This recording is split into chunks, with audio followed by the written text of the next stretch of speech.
Canelo versus Plant. Oh my God. I sent Al a video. This is so cool. So, Canelo Alvarez, the best boxer right now that is not named Jake Paul. No. Best boxer to ever live. The best boxer on the planet, Canelo Alvarez. I believe that he has won titles 147 pounds, 154 pounds, 160 pounds, 168 pounds, and 175 pounds. Yeah, I he's believe good at punching people in the head. He's fucking incredible. Yeah.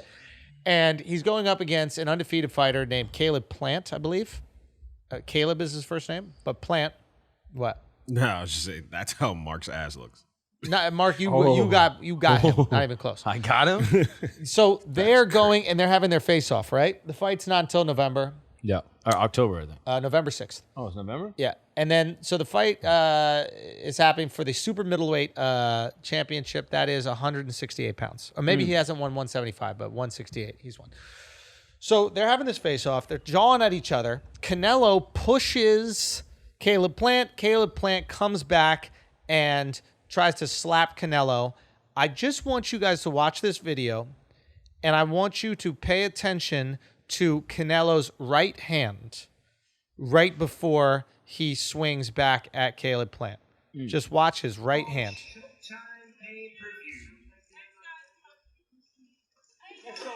Watch his right hand. Watch his right hand. Did you see what he did? He threw something out. He's holding his glasses in his right hand, right? And when Caleb Plant throws a slap at him, he dodges the slap,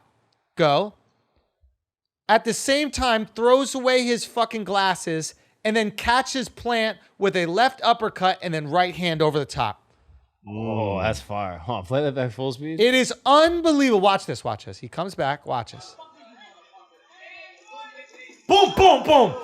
Oh, that's Now, fire. Al, before you're covering Mark. No, I'm out. Barely. But let's just get that screen down. So, okay, so a couple things happen one right here. Caleb Plant is doing the right thing to like really hype this fight, and I've never seen Canelo have this type of animosity. So I'm actually interested. I'm going to buy the fight. They did one thing. I'm going to buy the fight. Caleb Plant got cut under his eye. Didn't look like that big a cut, but it's going to stop him from doing certain training. Like he won't be able to spar, right? Because you want to make sure that thing heals up, and it could open up very easily in the fight. So kind of stupid thing, but this will definitely add, like hundreds of thousands of pay-per-view buys for this fight. What they did was unbelievable. Should happen at every fucking fight. What I'm interested in is Caleb Plant just found out how fucking fast Canelo is. If you notice something really specific about this, Canelo pulls back to avoid the slap, but doesn't leave punching range. Yeah. So he pulls back. He's in church shoes. Like, there's no way I could even throw a punch in those shoes. I'm slipping, sliding all over the place. Moves back. Watch. Plants his foot, steps back in. Uppercut left hand, boom. Open hand. Open hand. Yeah. And he's so fucking smart to throw it. Yeah, he throws it open hand, hits him with his, and then goes over the top. But the brilliant. Both were open. Both open. Yeah. And think about how brilliant that is. In the moment, one, you don't break your fingers or knuckles. Yeah. Two, you don't do too much damage to him where it's going to push back the fight that you've already been training for. Yeah. It's not worth the risk. Right? I mean, to have that wherewithal, like this is the type of reflexes that you've been having to do this since you were 6 years old. Yeah. There's a documentary, you guys can watch it if you want or not. I'm not too sold on it right now, but it's called Schumacher, and it's about Michael Schumacher, the F1 champion, 7-time F1 world champion. Arguably the greatest F1 driver ever. Like some people say Ayrton Senna was, but it doesn't fucking matter.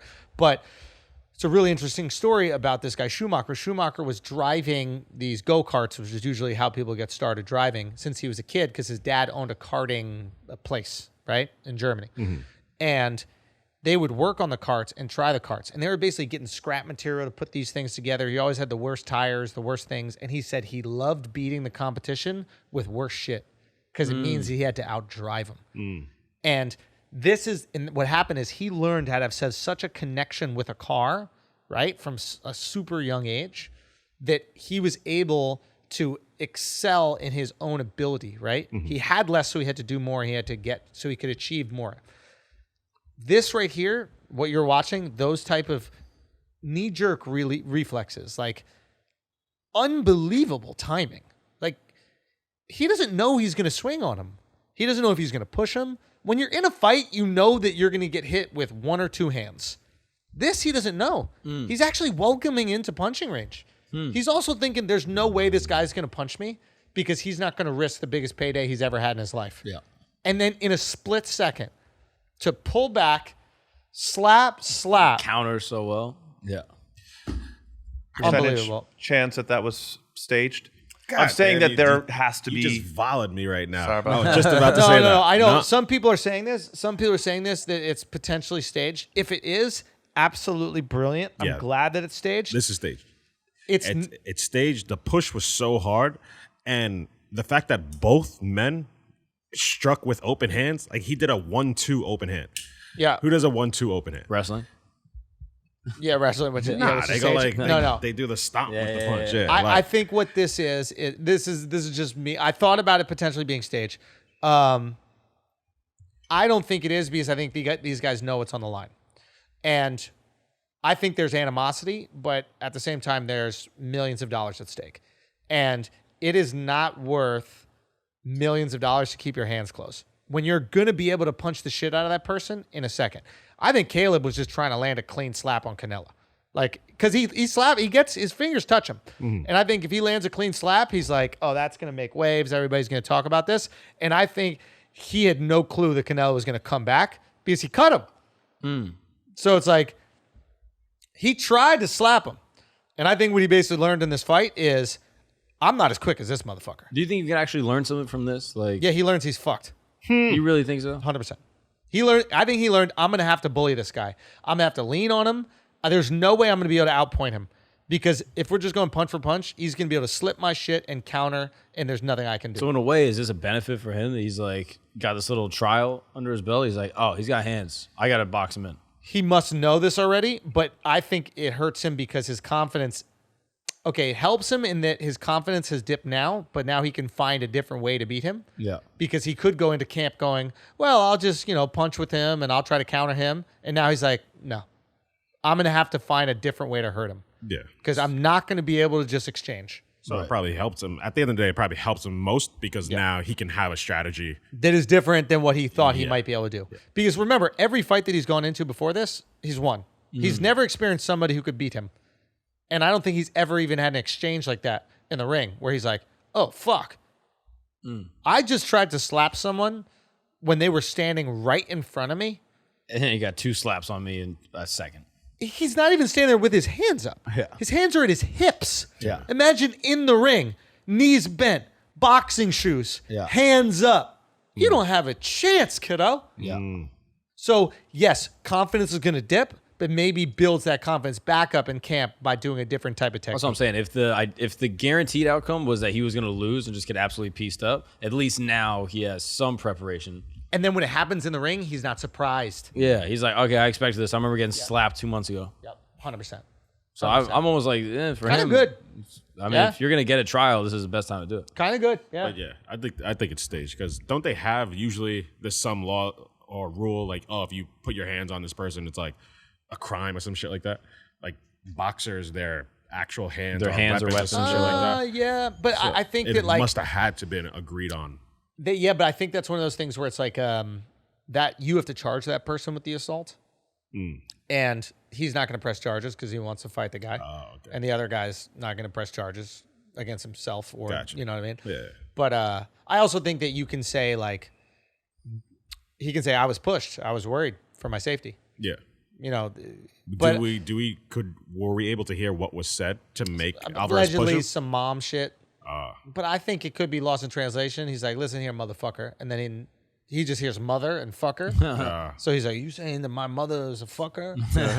You know, like, and then just push. Damn. Because they were jawing a little bit. But how much more exciting is boxing when you know they don't like each other? Yeah. Fuck all this respect shit. Oh, I respect the craft. Yeah, that's great. You want to do a craft, then do a fucking craft. Yeah. You know what I mean? I want motherfuckers angry at each other. Yeah. Going in there, reckless, wanting to take you down. Like that is, the stakes are so much higher. There's so much more to lose. You get knocked out by the person who slapped you. Yeah. Shit. Now, some people are saying that it's like Showtime fucked up. Like, I think Dana White said that. I saw it on Twitter that he was saying that like Showtime should have done something. Should have had security. They should have had someone between them. Like, whenever Dana does wins, he's always standing right between them. Yeah. So like, if some shit happens, he can at least step in the middle. Dana knows he ain't security. If John Jones wants to fight DC, there is nothing Dana can do. And Dana knows that. Right? Now, Dana might be able to hold back like the 145-pound guys. Right. But if the 200 plus. But just him putting himself in there, like these guys respect him. They don't want to. Oh, that's true. They don't want to be the one to the swing guy on that Dana. owns the. Yeah. I'll be honest, he's fucking brave for that shit. I'm not standing in between Francis Ngannou and way. Stipe Miocic if they're actually angry at each other. I want help. Put one of them Tecate girls in there. Something, dude. I need separation. Yeah, give me a buffer. Fuck yeah, that. I'm not doing that on my own. But I think Dana's doing what he's supposed to do, which is shit on any other promotion that's interesting. Yeah. Like that, this is a branding game here, baby. Yeah. Like the brand is UFC. And if you're not UFC, your shit sucks. Yeah. Simple as that. So say why this is bad. Say why they're fucked up. Also, who's promoting Jake Paul's fights? I don't know. Showtime. That's right. Talking about fighting Conor McGregor with the greatest first pitch in history. This is. I haven't seen it yet. I didn't realize it was Watch. like that. I mean, I'm shocked he's standing after what he went through.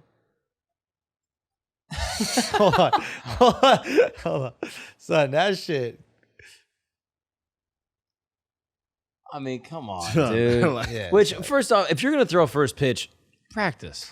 Right? Like, I think about this all the time. If I ever get to throw a first pitch, I'm in the gym for weeks. Like, I'm working on it. I'm fucking, you're just batting practice. Just like getting that cocky. shot. They think, oh, it's just throwing I'm the ball. throwing that shit as hard as possible, and I'm taking the risk. It's either going to be way off, or it's going to be a strike going like 75. Yeah. And they're going to be like, yo, he came with You don't realize how far that shit is. You get to the top of like an MLB mound, you're like oh, whoa, shit. this is some distance here. Nah, but if you've never thrown a baseball, you gotta practice before you do it. He's not even from America. Like, he's never even played baseball like with his buddies. Yeah. Like, I would never in a million years be like, oh yeah, I could throw a cricket. I could throw a cricket ball, whatever that shit is. No way. Throw a cricket. Yeah, I don't know what the ball's called. I guess I assume it's called a cricket. But I would never throw a cricket full speed and be like, yeah, I could throw this cricket, then hit the wickets. The cricket? Yeah, hit the wickets with the cricket. I don't know how to do it. Mark struggling? I've never Right. played cricket. Is the fucking word nerd struggling, dude? No, I mix wicket with cricket, which if you knew anything about cricket, you know it's called a wicket. How many points is a wicket? 10. 6, you fucking retard. Well, it depends if you hit both. Then it's more than 6. No, it's not. Yeah, it is. It's always 6. Always, even if you hit both? Yes. And what if you don't hit it? 6 as well. And what if you knock it down on accident with your butt? 6. And what if the game's canceled? 6. Rain delay 6-0. That's why these games go forever. Nobody wins. Everyone's just getting points. People die. Is that true? Yeah.